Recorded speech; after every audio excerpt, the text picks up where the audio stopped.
Welcome back, folks. Today we're delving into the gritty world of Bradford, specifically the Great Horton area, where one man's name strikes both respect and fear into the hearts of many. Meet Mudasser Ali, known as Kana on the streets. Mudasser wasn't just any ordinary guy. He hailed from the Great Horton area. He was the go-to arms dealer in Bradford, supplying firearms across the country. No one dared to mess with Mudasser in his day. He was feared throughout Bradford. But Mudasser's story doesn't end there. He's also the elder brother of Mubasher Ali, another prominent figure in Bradford. But Mudasser wasn't just feared. He was also the solution for many drug dealers' problems. He supplied firearms to sort out their disputes. However, Mudasser's life wasn't all smooth sailing. He found himself entangled in a bitter feud with Bradford Mobster Iflak Khan. Things escalated quickly as shots were fired, not only at Iflak Khan but also at Ghosti, Iflak's brother-in-law. In 2008, Mudasser Ali was jailed for 18 years. He headed the operation which flooded the criminal underworld with handguns, silencers and bullets, packaged into assassin's kits, and sold at £1,700 a time. The kits, described as ballistic bling, became a status symbol favoured by violent street gangs and used in crimes in Bradford, Manchester, Liverpool, Sheffield and Leeds. In one incident, a 15-year-old boy found one of the guns loaded, and with a safety catch-off, on a patch of scrubland in Bradford. Such was the spread of the weapons, they led to a spike in gun crime figures. All the guns were Russian-made Baikal, self-loading gas handguns, blank-firing weapons, which can be sold legally for around £100 in some European countries.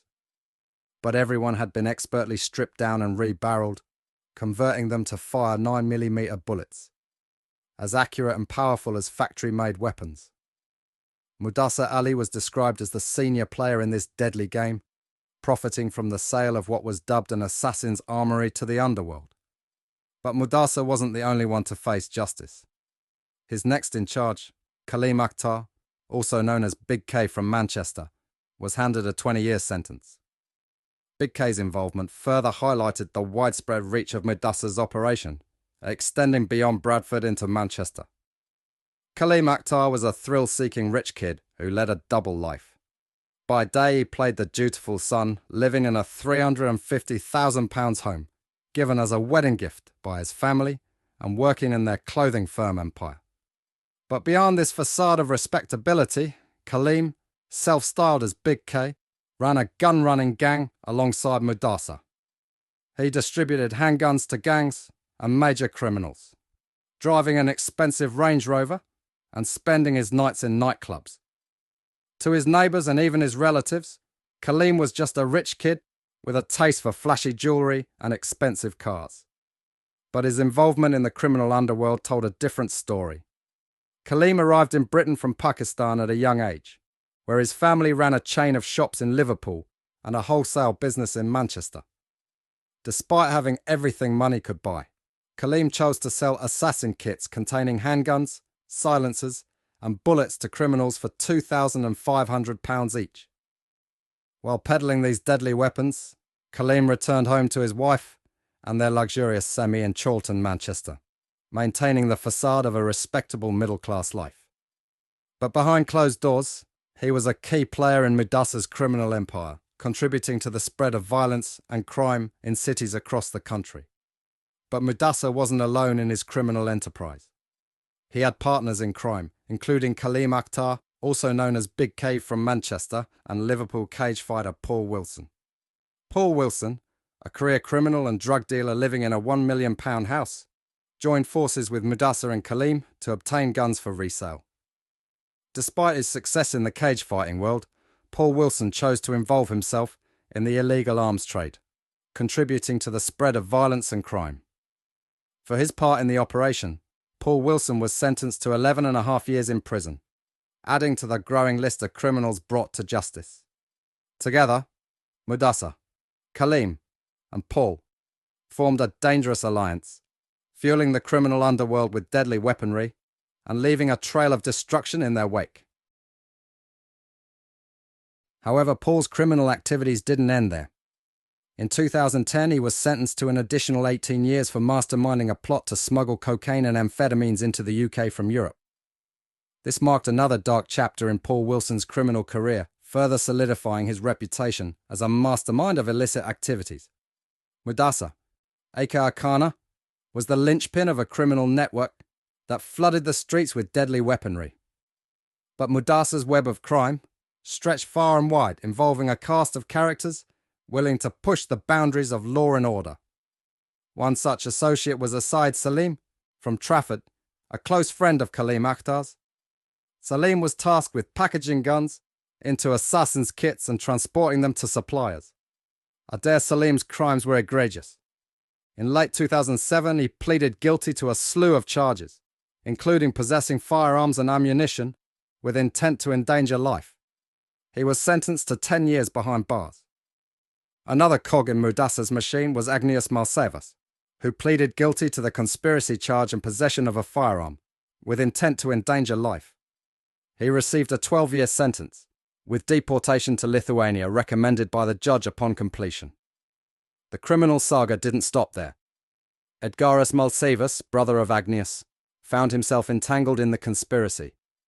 He pleaded guilty to possessing a prohibited weapon and possession of ammunition without a certificate, earning himself a 5-year prison sentence. But the first domino to fall was Michael Peake from Liverpool. Employed by Paul Wilson, Peake's role was to collect guns from Kaleem Akhtar in Manchester. He pleaded guilty to possessing firearms with intent to endanger life and possession of a prohibited weapon. Peake received a 9-year jail term. These arrests marked the dismantling of Mudasser's criminal empire, sending shockwaves through Bradford's underworld. Mudasser's crimes extended beyond Bradford, reaching as far as Manchester and beyond. A member of the deadly Gooch gang from Manchester was reportedly caught in possession of one of Mudasser Ali's guns. The gang was implicated in the unsolved murder of schoolboy Jesse James, £15,000 and £100,000 armed robbery on a security van, where a guard was held at gunpoint and sprayed with petrol. In the shadows of Strangeways prison, one gang member boasted that Mudasser and his associate Kaleem were the primary suppliers of firearms in Gunchester. The subsequent police raids revealed the extent of the gun-running network. 56 guns and 856 bullets supplied by the gang were seized across various locations, including Prestwich, Longsight, Moss Side, Denton, Blackley, Liverpool, Leeds, Sheffield, Bradford, and even Scotland. It was one of the largest gun-running networks ever uncovered by law enforcement. Mudasser and his gang were brought to justice in 2008, with a total of 86 years imprisonment handed down. Mudasser was the linchpin of a criminal network that flooded the streets with deadly weaponry.